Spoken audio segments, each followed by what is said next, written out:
Elena knew something was off the second her badge didn't beep green at the office door. No cheerful chirp, no smooth click unlock, just a red light blinking like a warning flare on a highway shoulder. The security guy, new, young, all neck and no nuance, shifted awkwardly and muttered something about access changes. She gave him a quiet smile, turned, and walked around to the side entrance. No scene, no protest, just a pair of low-heeled shoes clicking on concrete with the rhythm of a woman who's been invisible so long she's learned to haunt hallways. Upstairs, her cubicle still had the sticky note on her monitor. "Remember to breathe, dummy," written in her own hand during a late-night code freeze in 2018. That night, she'd slept under her desk with a broken vending machine Pop-Tart and one eye on the server logs. The system had crashed at 1:12 a.m. She had it back online by 1:28. No one remembered that. Just like no one remembered, she was the one who designed the heartbeat algorithm at the center of Arkova's predictive engine. That code loop she'd debugged that morning from home, it had been silently bottlenecking data velocity across their top-tier client dashboards for over 6 days. 6 days of half-broken metrics. Clay didn't notice. Clay was busy renaming departments things like innovation funnels and hiring people named Skylar with MBAs in disruption theory. But Alina fixed it before she even brushed her teeth. She sipped stale coffee from her Introverts Unite, separately mug, pushed the patch, logged it in a changelog no one else read, and drove to work with the same exact lunch she brought every Tuesday. Turkey wrap, baby carrots, and the last ounce of hope that someone might say thank you. Spoiler, they never did. And hey, since 97% of folks listening to stories like this don't actually subscribe, maybe hit that little button. It's free, helps the team, and honestly keeps me from turning into Clay. You don't want me buying hoodies that say Synergy King. Now, back to our tragedy in Slacks. By 8:17 a.m., Alina had reviewed the overnight query backlog, flagged 3 bad SQL pulls from an overeager junior analyst, and noticed a weird OAuth token regeneration pattern coming from a partner node in Munich. She wrote a quick note to engineering about it. She'd done all this while listening to lo-fi beats and microwaving a damp paper towel to unstick her sad desk salad from the Tupperware. At 8:32, she received a calendar invite titled Restructure, meeting mandatory attendance from Clay's assistant. Clay didn't use her name, just team member. She walked into conference room Delta at 9:04 on the dot. No coffee offered. Clay was leaning against the glass wall like a frat boy giving a startup pitch to his own reflection. His suit looked expensive in the way cheap ambition does, shiny, tight, and one sneeze away from a split seam. He didn't sit down. "Alina," he said like he was practicing empathy in a mirror. "We're moving in a new direction." She didn't blink. "You've been with us since the early days. And we respect that," he said, pronouncing respect like a child guessing at a spelling bee. "But we're optimizing legacy overhead, and your role no longer aligns with our streamlined vision." That's how she learned she was a spreadsheet cell, overhead, a subtraction problem with a pension. He handed her a pre-folded termination letter. She opened it, scanned the words, didn't laugh, didn't cry. She just looked at the final signature line, authorized by Clay Huxley. Chief Executive Officer. She slid the letter back in the envelope, nodded once, and said, "Noted." Clay blinked, maybe expecting a scream, or a "but I built this place," or a sob about retirement funds. She gave him none of that. The escort came in, some HR woman named Shauna, eyes wide with discomfort. Alina stood, collected her coat, and walked out without even glancing back at the server room she'd once slept in during a blizzard because the firewalls needed manual refresh every 4 hours. In the elevator, she looked at her reflection. No panic, no rage, just a slow, small smile like someone seeing the last puzzle piece finally click into place. By 9:11, she was home again. The cat blinked at her. By 9:13, she opened a separate laptop. Black case. No stickers. No Arcova security tags. By 9:15, she logged into a portal not listed on any Arcova server. And at 9:16 a.m. sharp, she submitted one document. Subject line, formal notice of license termination. Hartwell Technologies. Clay would receive it 1 minute later. And 1 minute after that, he'd scream a question that would shake the glass in the boardroom. "But that part's coming. We're just getting started." 9:06 a.m. That was the moment. Exact timestamp printed at the top of the termination letter like some bureaucratic death certificate. Tuesday, 9:06 a.m., as if they wanted the eulogy for her career to start before her second coffee kicked in. The chair in front of Clay's desk was already pulled out for her. Nice touch, like laying flowers on a grave before the body's cold. Clay didn't bother looking up from his iPad when she walked in. He just tapped at something, probably LinkedIn or that dumb golf simulator he kept open during budget meetings, and said, "Take a seat, Alina." She didn't. He glanced up, slightly annoyed like she was ruining the script. "We're making some strategic pivots," he began, using the same voice he used to describe oat milk at the last all-hands meeting. "As you know, legacy systems are being evaluated for redundancy and cost inefficiency. Unfortunately, your role falls within that framework." She waited for him to finish. It was like watching someone try to read Shakespeare with marbles in their mouth. "We appreciate your years of service, and we want to make this transition as graceful as possible." He handed her the envelope like it was a party invite. Pink slip, severance packet, NDAs that probably still smelled like fresh toner. All pre-signed. All assuming she'd tuck her tail, nod politely, and vanish. She asked only one question. Is there a reason I wasn't consulted before this decision? Clay gave her a smug shrug. It's above your pay grade. Legal signed off. Of course they did. He nodded toward the door like this was a dentist's office and her cavity was filled. HR will help you clear out your things. Best of luck. That was it. No handshake. No thank you. Not even a copy of the exit paperwork for her own records. Just a smug smile on a man who didn't know what he'd just stepped on. The HR rep, bless her well-intentioned corporate soul, looked like she was walking a rescue dog into a kill shelter.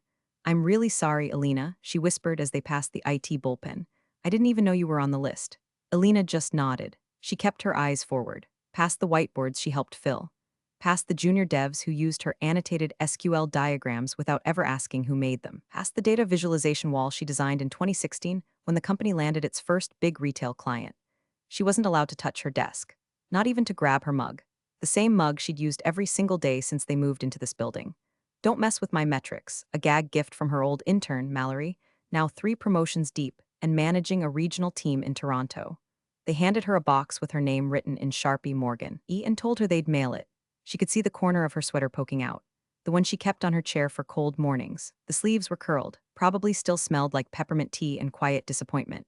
She didn't argue, didn't fight. She just rode the elevator down with that same HR woman, both of them silent as a funeral car. But just before the doors opened on the lobby, Elena did something unexpected. She smiled, just once, barely like a ghost remembering its own funeral. Then she stepped out into the sun, blinking like someone waking from a long beige dream. She walked to her car, put her bag in the trunk, and drove home with one hand on the wheel and the other tapping a rhythm on her thigh. Something old, something sharp. The house was quiet. The cat meowed. She poured a glass of water, sat at the table, and finally opened her laptop, the other laptop, the black one she never brought to Arkova. No stickers, no fingerprints, just matte plastic and cold intent. She booted it up, entered a string of characters. The screen loaded a portal with a blue logo. Hartwell Technologies admin access. The name blinked in the upper corner. E. Hartwell. She hadn't used that name in years. Not since the ink dried on her marriage license. Not since she took Morgan like some kind of camouflage. She pulled up the contract. Line 14, subsection 3.2. Termination of licensed use upon dismissal of key personnel without due cause. She smiled again. This time with teeth.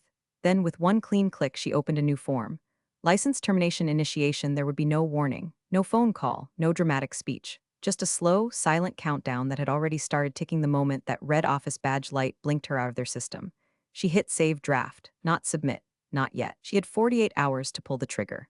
And Clay Huxley had no idea that he'd just fired the one woman keeping his billion-dollar company breathing. The lawyer's office smelled like burnt coffee, old leather, and long-game revenge.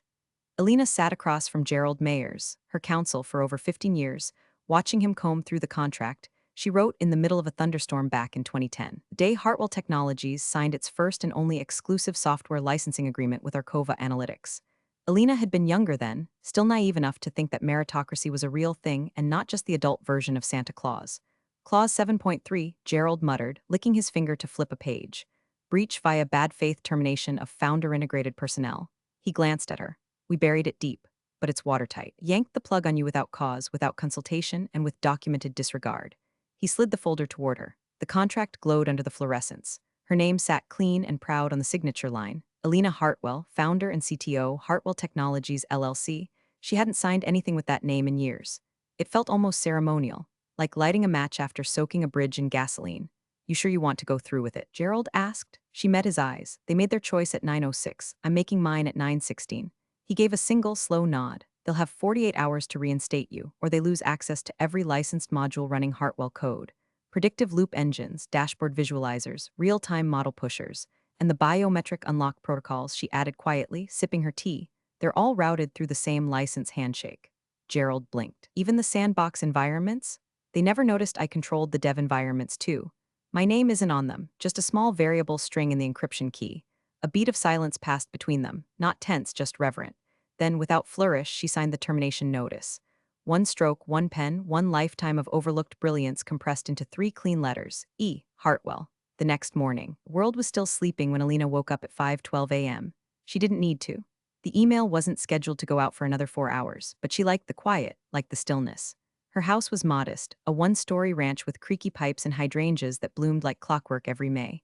She made her coffee the slow way, on the stove, watching the bubbles rise as if they too were waiting for the storm. At 7 o'clock, she took a walk, just a loop around the block. A neighbor waved. A golden retriever barked at a trash can. At 8:45, she logged in. At 8:52, she attached the termination notice to a secure client brief on her legal portal. At 9 o'clock on the dot, Gerald sent the internal CC to Arkova's legal division. And at 9:16 a.m., Elena pressed send on the final notice. Subject: urgent termination of license agreement, breach of clause 7.32, legal at archivanalytics.com from E. Hartwell at Hartwell Tech.com attached. Signed termination letter, effective in 48 hours unless breach is remedied. No message body, just the clean sting of corporate legality. She didn't include a smiley face. Didn't write we need to talk. No theatrics. Let them figure it out. Let them wonder who Elena Hartwell was. Let them call meetings, raise voices, flip through contracts they never read and scream at interns to find out what the hell Hartwell Technologies even is. She sat back, sipped her coffee, and opened her laptop to watch the cascade. Server logs, ping reports, backend diagnostics, all quiet for now. But in 48 hours, the core heartbeat inside Arkova's predictive engine would flatline. She hadn't built an exit, she'd built a fuse. And at 9:16 a.m., she lit it. The boardroom smelled like panic and citrus floor cleaner. Clay slammed the printed termination notice on the glass table so hard the paper slid halfway down to legal's end. The interns jumped. His assistant Lindsay, normally the queen of performative calm, blinked at the subject line on the email and whispered, Did she even work here? Who the hell is Elena Hartwell? Clay barked, pointing at the name like it was radioactive. Silence. Not the respectful kind. The we don't know and we don't want to guess wrong kind. The lead counsel, Marcia, flipped through a stack of personnel files with the speed of someone trying to defuse a bomb with sweaty fingers. There's no Hartwell in the system. Not on payroll, not in vendor lists. No signed contracts under that name in the last fiscal year. She's threatening to shut down our entire software suite unless we reinstate someone named Hartwell. This isn't a prank. This is a license kill notice, and it's legally binding.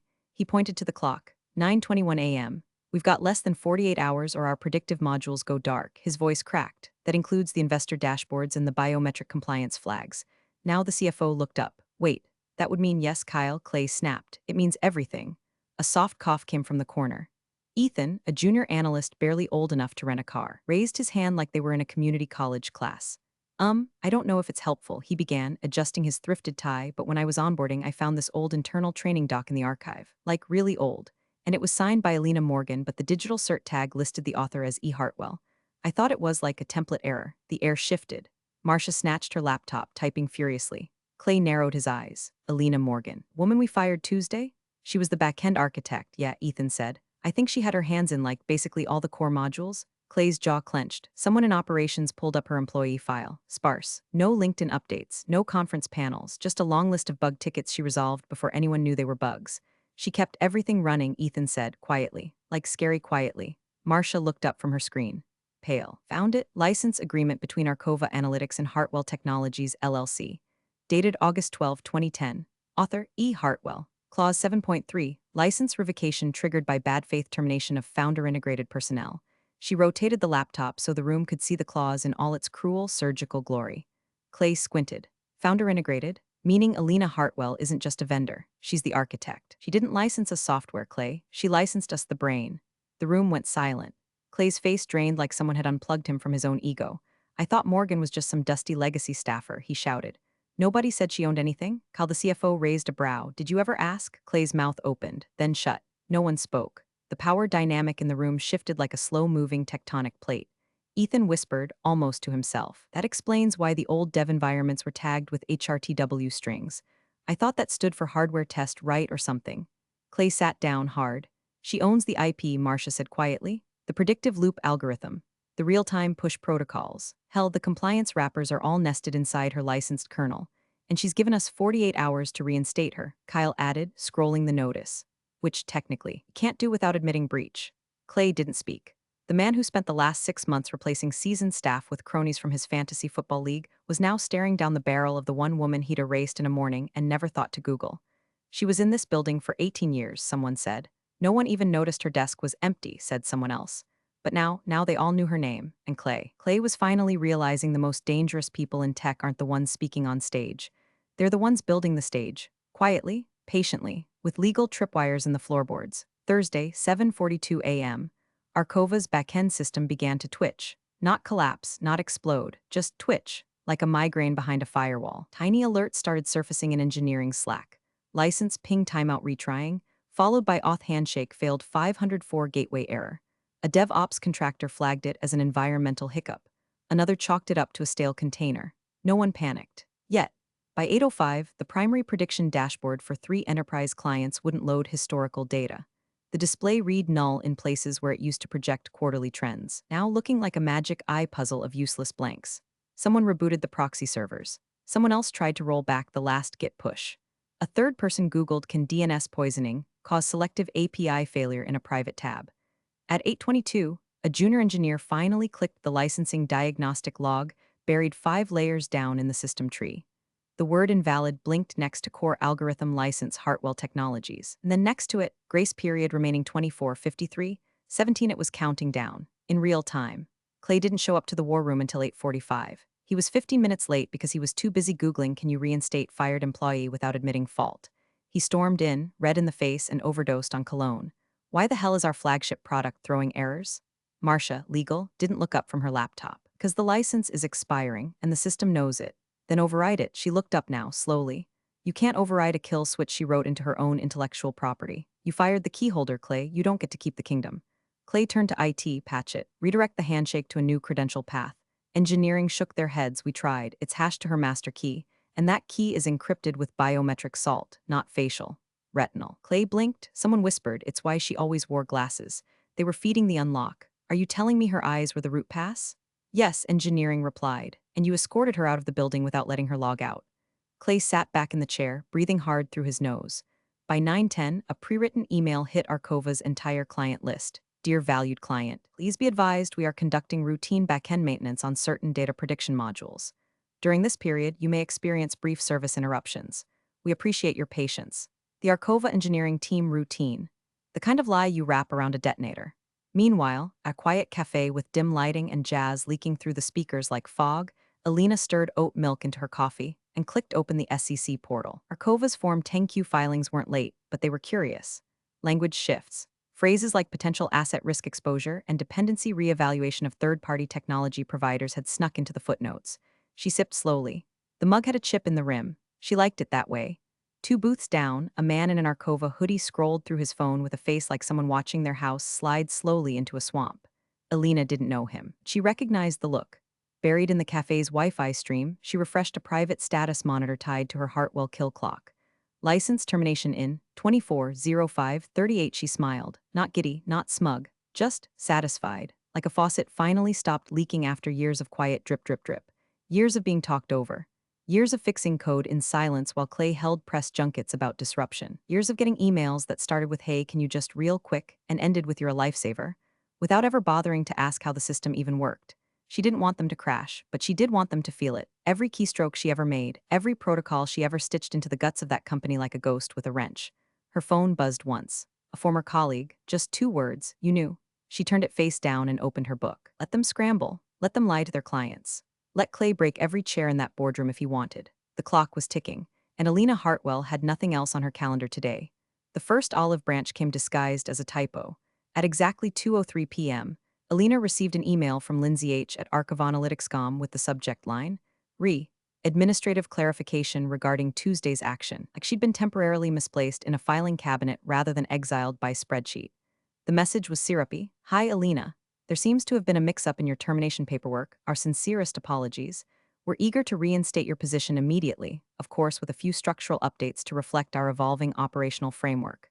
Please review the attached doc and let us know how you'd like to proceed.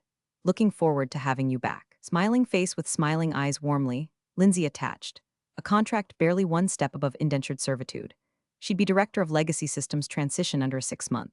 At-will contract with no ownership rights, no license oversight, and a clause that required her to train the very people who replaced her. The kicker, they'd slashed her salary by 30% and added a non-compete rider so broad she couldn't even code a grocery list app without violating it. Lena forwarded it to Gerald with one line, let the games begin. At 3:11 p.m., Gerald responded on official letterhead. 2.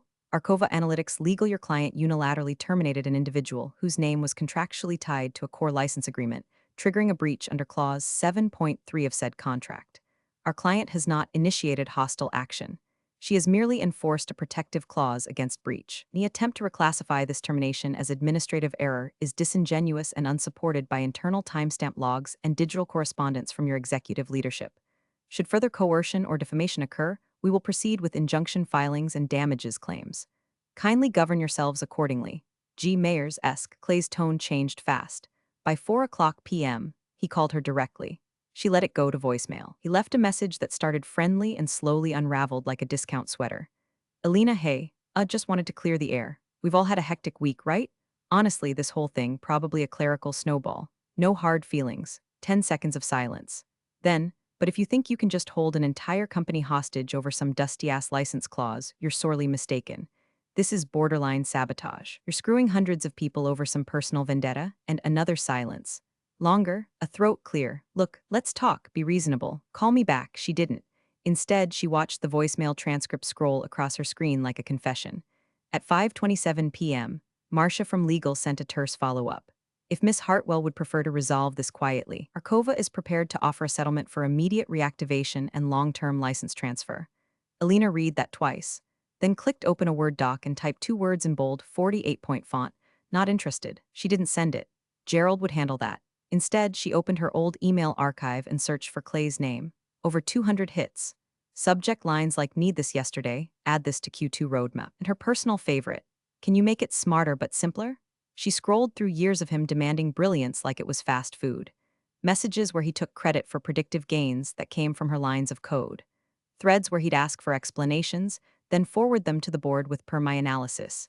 He'd spent years monetizing her brain while calling her a quiet rock star, that patronizing little phrase they use when they're too cowardly to promote you and too stupid to replace you. Now the system was failing without her, and his only play was to gaslight her into thinking this was all just a misunderstanding. Cold fury bloomed behind her ribs, not the kind that screamed or lashed out, the kind that files everything neatly into folders, the kind that responds with clauses, not cursing, the kind that lets the clock run down while the other side flails. The kind that had waited for this moment like a seed under concrete.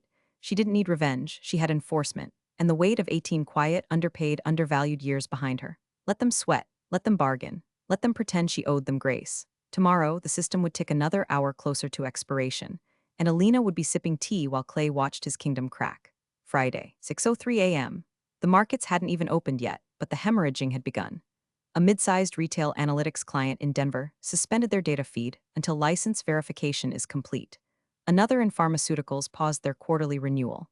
One major logistics conglomerate, an Arcova client for 9 straight years, flagged their agreement as pending legal review and pulled out of an upcoming pilot entirely. Each message came in with that same corporate oxygen suck, polite, detached, and fatally vague.